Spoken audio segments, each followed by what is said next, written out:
Welcome back to Face the Nation. I'm John Dickerson. We're joined by our panel, the Washington Post's legendary Bob Woodward, who needs no introduction.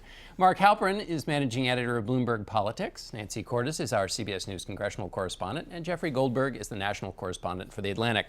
Bob, I want to start with you. You've seen a few committees. What do you make of the Benghazi committee and this hearing this Thursday? Well, the successful congressional investigations eventually become bipartisan. The Senate Watergate Committee was set up by a vote in the Senate 77-0. Dozens of Republicans saying, yeah, we need to look at this.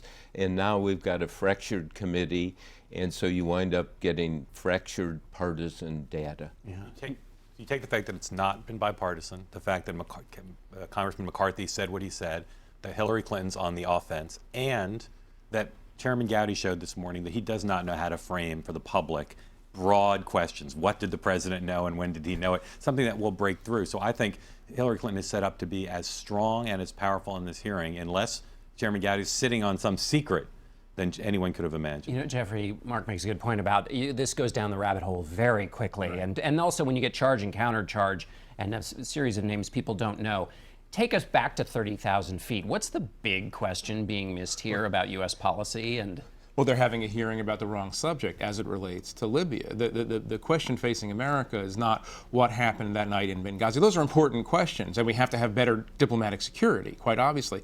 But the question for Hillary Clinton going into this race is, why did you support a Libya intervention that has failed? I mean, in the debate, she owned the intervention. She said it was the right thing to do. Libya is in a state of failure. And that should be what we're debating. The role of intervention, the role the U.S. should be playing in the Middle East in these disintegrating states. And so I think everything is being missed, actually. Yeah, and the role of what you do after you come in. Well, that's the key. This was a halfway intervention, and so what's going to be interesting when you go into the general, if she goes into the general, is she going to have to distance herself from President Obama's reluctance to actually fully commit in Libya?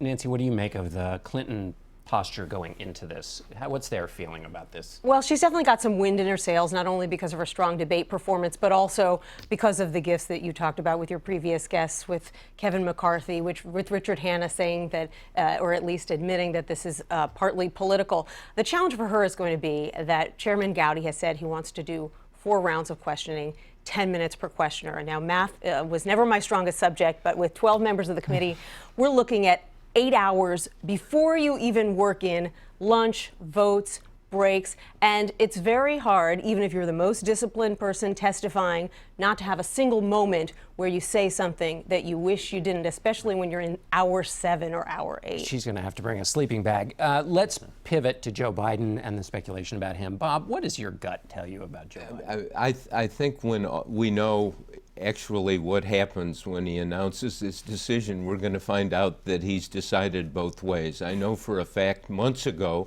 he told somebody very, very close to him that he had decided to run.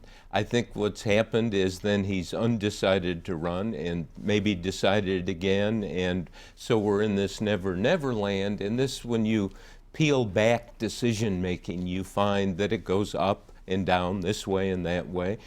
Where it's going to land, probably he won't, but surprise maybe. In the calls I've been making, people who have had a view along the way have now reached the heck if I know stage. Mark, I want to ask you about, there's a Suffolk University poll about New Hampshire in which Democrats were asked, do you want Joe Biden to run? 50% said they did not want him to run.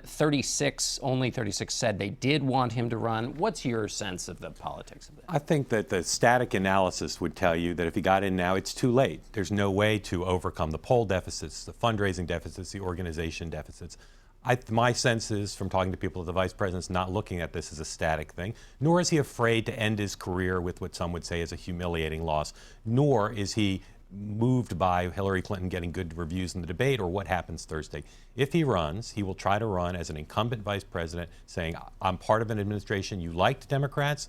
I can do better. I can win a general election, and I can talk about economics, middle class, working class economics. I think in the end, he, according to people who've talked to him of late, he is as sharp and as focused and as over his grief as he has been since Beau died. But not all of them are sure he's all the way there. Nancy, I was struck that John Podesta, the top person in the Hillary Clinton campaign, said in, I think it was the New York Times, he said Joe Biden needs to kind of make a decision, which felt like a movement from where the Clinton campaign had been, which is let Joe make his decision. We're not going to weigh in. What did you make of that? I think they're absolutely trying to put pressure on Joe Biden, and people who I've spoken to in his inner circle say he doesn't care. He is happy to wait. He's willing to withstand the slings and arrows, not just from the Clinton camp, but others in the Democratic Party who say he needs to get off the fence. He's comfortable waiting if he thinks that that's the best thing for him. Someone else very close to him told me that he has always had a saying that in politics, either you are on your way up or you are on your way down. And even if he's leaning against a run, he knows that the minute he says he's not running, he's on the way down. He's a lame duck vice president who is probably leaving office for good in a year. And that's something that's difficult to say for someone who spent more than half their life in elective politics. Bob, I want to ask you the question I asked David Axelrod is Bernie Sanders' argument is he's going to create a revolution, and that's going to put pressure on Congress. Given how polarized things are now, what's your sense of what chances are that that would work? I think if you really look at what voters are thinking, they want not a revolution, but some sort of peace, and let's do away with a lot of the slings and arrows that are flying around. So my guess, and it's a guess, but it's about most likely outcome, that the Democrats are going to find a progressive candidate, not a revolutionary or radical one, and the Republicans are going to find the person who most resembles Ronald Reagan. Somebody, I mean, this is the new hero in the Republican Party, and if anybody can stand up convincingly and say, I'm most like Ronald Reagan, that may be the nominee. Just a very quick point on Bernie Sanders.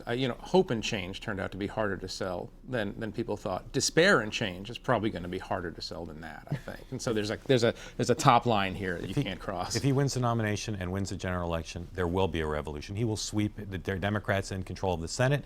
I think he could well turn the House, because he will have such coattails if the voters turn out to vote for Bernie Sanders. So I think he's absolutely right that he would have a mandate to do lots of the things he's talking about. Difficult to get there, but if he got there, how I think difficult? He's right. I don't think almost impossible. I think we're talking about a level of difficulty. Very, very difficult. But I don't think we should be so cynical as to say that if he found a following, if he got the American people to elect him president of the United States, that he wouldn't then have a mandate to make the kind of fundamental changes he wants to make. I agree, he's a long shot to do both those things. But if he got there, yes, that would be the follow-on. He would have quickly, coattails Nancy. like you've never seen before. And in his defense, he's not saying he is going to start a revolution. He's saying that he needs a revolution because he knows that the things he wants to do are going to be impossible to do given this Congress otherwise. All right. That's it for now. We'll be right back with our panel in a moment. Stay with us.